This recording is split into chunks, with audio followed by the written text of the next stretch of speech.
ኢኮኖሚው አለ። የአሜሪካው ኤክሰለረንት ሶሉሽንስ ኩባንያ በኢትዮጵያ ቢሮ ከፍቶ ስራ ከጀመረ ጥቂት ዓመታት ቢቆጠሩም በዓመት ጠቀም ያለ የውጭ ምንዛሪ ለሀገሪቱ ማስገባት የሚችልበት ደረጃ ላይ ደርሷል።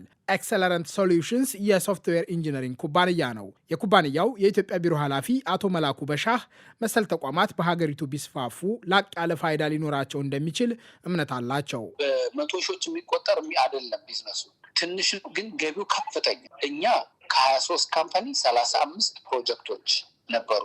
በእነዚህ ውስጥ 292 ኢንጂነሮች ይሳተፉ ነበር።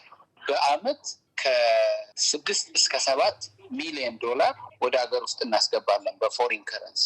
የእኛ ድርጅት ብቻ በ3 አመት ውስጥ ከ300 ከፍተኛ ግብር ከፋይ መካከል ተመራጭ ሆነናል። ኤክሰለረንት ብቻው እንደ ኤክሰለረንት አይነት 10 ቢኖር ይህንን ቁጥር በ10 እጥፍ ማብዛት ማለት ነው። 20 ቢኖር በ20 እጥፍ፣ 100 ቢኖር ደግሞ 10።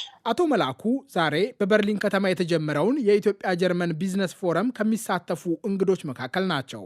በአጠቃላይ 150 ገደማ ተሳታፊዎች በዚህ ስብሰባ እንደሚታደሙ ዶይቸ ቬለ ከአዘጋጆቹ ለመገንዘብ ችሏል። ኢትዮጵያውያን ባለሙያዎች ጀርመን ሀገር ውስጥ ካሉ ድርጅቶች ጋር እንዴት አብረው መስራት ይችላሉ፣ ሀገራቸውን ሳይለቁ እዛው ሆነው ለጀርመን ካምፓኒዎች እንዲሰሩ ኦፖርቹኒቲ ለማመቻቸት ምን የመጣው። አቶ መላኩ ወደ ጀርመን ያቀኑት የኢትዮጵያ አውትሶርሲንግ ማህበርን ወክለው ነው። የማህበሩ ምክትል ፕሬዝደንት ናቸው። 4 የኩባንያ መሪዎች የመሰረቱት ማህበር በዘርፉ የተሰማሩ ድርጅቶችን የማስተባበርና የማገዝ ዓላማ አለው። በአሜሪካና አውሮፓ ያሉ ኩባንያዎች ስራዎቻቸውን ለኢትዮጵያውያን ሰጥተው እንዲያሰሩ ማነጋገር ሌላው የማህበሩ ዓላማ እንደሆነ ለዶይቸ ቬለ የተናገሩት አቶ መላኩ በጀርመን ይህንኑ ማከናወን ጀምረዋል። ዛሬ ጠዋት አንድ ካምፓኒ ቪዚት አድርገናል። ኢነርጂ ላይ የሚሰራ በጣም ኦፕን ናቸው፣ በጣም ኢንትረስትድ ናቸው። የኤክሰለረንት ሶሉሽንስ ኩባንያ የኢትዮጵያ ቢሮ ኃላፊ ጀርመን ተጋላጭነትን ማስወገድ የምትፈልግ ሀገር መሆኗን በውይይታቸው ተገንዝበዋል። የተጀመረው ውይይት ወደ ፍሬያማ የስራ ዕድል ሊለወጥ ይችላል የሚል እምነት አላቸው።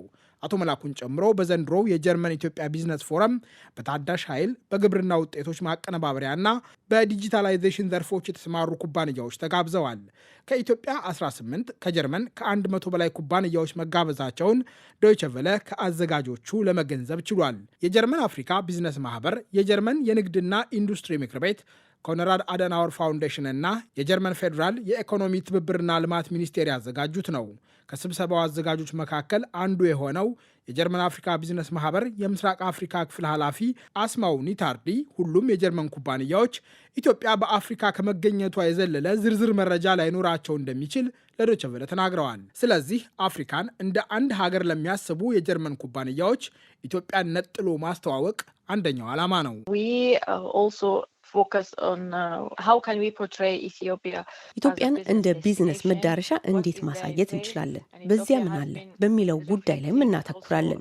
ኢትዮጵያ ኢኮኖሚዋን ሊበራላይዝ በማድረግ ለውጭ ኩባንያዎች በተከፈቱ እንደ ቴሌኮሙኒኬሽን፣ የባንክ ስራ፣ ኢነርጂና ሎጂስቲክስ ያሉ ቁልፍ ዘርፎች ግፊት እያደረገች ትገኛለች። በመጀመሪያው ምዕራፍ ምን እየተከናወነ እንደሆነ ማሳወቅ ይኖርብናል። ከዚያ በኋላ ኩባንያዎቹን እናገናኛለን። በደቡብ ምዕራብ ጀርመን በምትገኘው ሽቱትጋርት ከተማ ተጨማሪ የኢንቨስትመንት ፎረም የተዘጋጀ ሲሆን ከኢትዮጵያ የመጡ እንግዶች በበርሊን፣ ብራንደንቡርግና ባደን ቩርተንበርግ የሚገኙ ኩባንያዎችን እየተዘዋወሩ ይጎበኛሉ። የሁለቱን ሀገራት ኩባንያዎች በማገናኘት እንዲወያዩ ማመቻቸት አንደኛው ዓላማ ነው።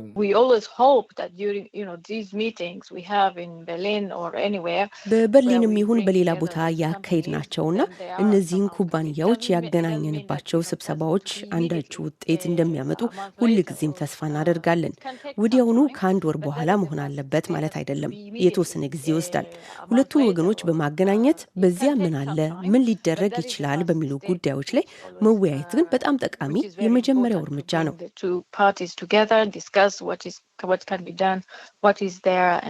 የሁለቱን ሀገራት ኩባንያዎች ከመንግስት ባለስልጣናትና የልማት ድርጅቶች የሚያገናኘው ዓመታዊ ስብሰባ ዘንድሮ ኢትዮጵያና ጀርመን ዲፕሎማሲያዊ ግንኙነት ከጀመሩበት 120ኛ ዓመት ጋር ተገጣጥሟል። ጀርመን ከኢትዮጵያ ሸቀጦች በተለይም ቡናና የጨርቃጨርቅ ውጤቶች ትሸምታለች። ኢትዮጵያ በአንጻሩ ከጀርመን ግዙፍ ማሽኖች፣ ተሽከርካሪዎች፣ ኬሚካሎችና መድኃኒቶችን ትገዛለች። በመኖሪያ ቤቶች ግንባታና በእርሻ ስራ የተሰማሩትን ጨምሮ በርከት ያሉ የጀርመን ኩባንያዎች በኢትዮጵያ የሚገኙ ቢሆንም በገበያው ያላቸው ድርሻ ግን ያን ያክል ትልቅ የሚባል አይደለም። የጀርመን ኩባንያዎች አብረዋቸው ቢዝነስ መስራት የሚችሉ ተአማኒ ሸሪክ ይፈልጋሉ። የመጀመሪያው እርምጃ ሁልጊዜም የንግድ ልውውጥ ነው። ገበያው ምን እንደሚመስል ማወቅ ይቀድማል። ለምሳሌ ለማመርተው ምርት በኢትዮጵያ ገበያ አለ ወይ፣ ሊተባበር የሚችል ሸሪክ አለ ወይ የሚለውን መለየት። ከዚያ በኋላ በኢትዮጵያ ካሉ ኩባንያዎች ጋር የጋራ ሽርክና መመስረት የሚቀጥለው እርምጃ ይሆናል። በጀርመን ኩባንያዎች የሚመረቱ ቴክኖሎጂዎች በተወሰነ ደረጃ መሸጥ አለባቸው። ሸሪኮቻቸው መንግስት አሊያም የግሉ ዘርፍ ሊሆን ይችላል። ስለዚህ ሁልጊዜም የመጀመሪያው እርምጃ የንግድ ልውውጥ ነው። ብዙ የጀርመን ኩባንያዎች የሚያደርጉት ይህንን ንግድ ነው። ኢንቨስትመንት ከዛ በኋላ ይመጣል። ምክንያቱም ለምርቶቻቸው ገበያ መኖሩን፣ ያ ምርት ወደ ገበያው እንዲገባ ትክክለኛ ማዕቀፍ መኖሩን ማወቅ አለባቸው።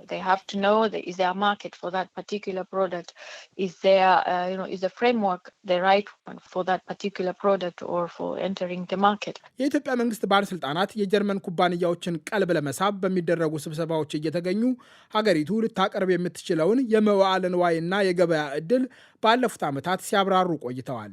በመጀመሪያዎቹ ዓመታት በስብሰባዎቹ የጀርመን ኩባንያዎች በኢትዮጵያ ኢንቨስት እንዲያደርጉ የሚያግባቡት የመንግስት ባለስልጣናት ብቻ ነበሩ። ከጥቂት ዓመታት ወዲህ ግን የግሉን ዘርፍ የሚወክሉ የኢትዮጵያ ኩባንያዎች መሳተፍ ጀምረዋል። በመሬት ላይ የሚከናወነውን በአግባቡ የሚያውቁት እነሱ የኢትዮጵያ ኩባንያዎች ናቸው። ከጀርመን ኩባንያዎች ጋር በጋራ ምን መስራት እንደሚችሉ መነጋገር አለባቸው። የኢትዮጵያ ኩባንያዎች ይዘው መምጣት የሚችሉት ይህ ይመስለኛል።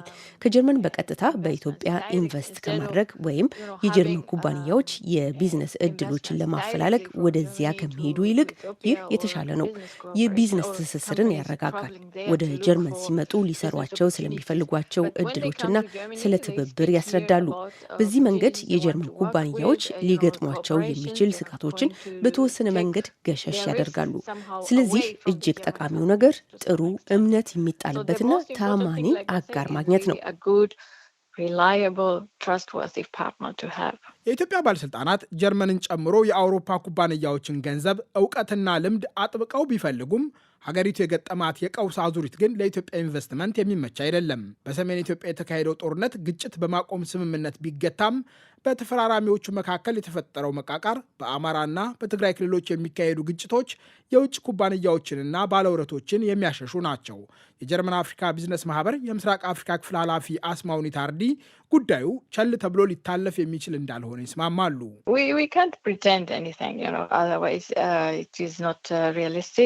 ልናስመስል አንችልም፣ አለበለዚያ ተጨባጭ አይሆንም።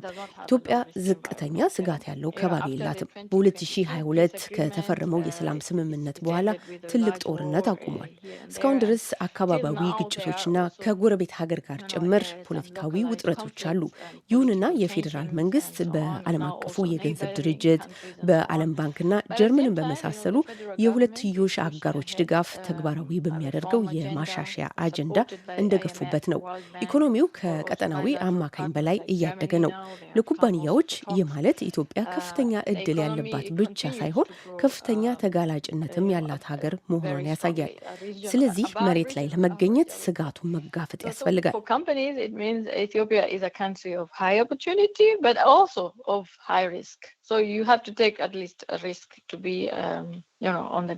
ዶይቸ ቨለ በበርሊን በመካሄድ ላይ በሚገኘው ስብሰባ በመሳተፍ ላይ የሚገኙ የኢትዮጵያ ባለስልጣናትን ለማነጋገር ያደረገው ጥረት አልተሳካም። አስማውኒ ታርዲ ግን የጀርመን ኩባንያዎች በስራ ፈጠራ፣ በኢንቨስትመንትና በእውቀት ሽግግር ለኢትዮጵያ መረጋጋት በተወሰነ መንገድ የራሳቸውን ሚና ሊጫወቱ እንደሚችሉ ያምናሉ።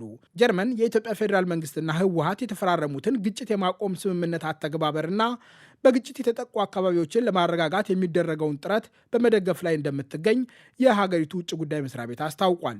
ከዚህ በተጨማሪ በኢትዮጵያ ውስጥ የሚካሄዱ ፖለቲካዊ ግጭቶችን ለማሸማገል እየረዳች መሆኑን መስሪያ ቤቱ የሁለቱ ሀገራት ዲፕሎማሲያዊ ግንኙነት የተጀመረበትን 120ኛ ዓመት በማስመልከት ባወጣው መግለጫ አስታውቋል።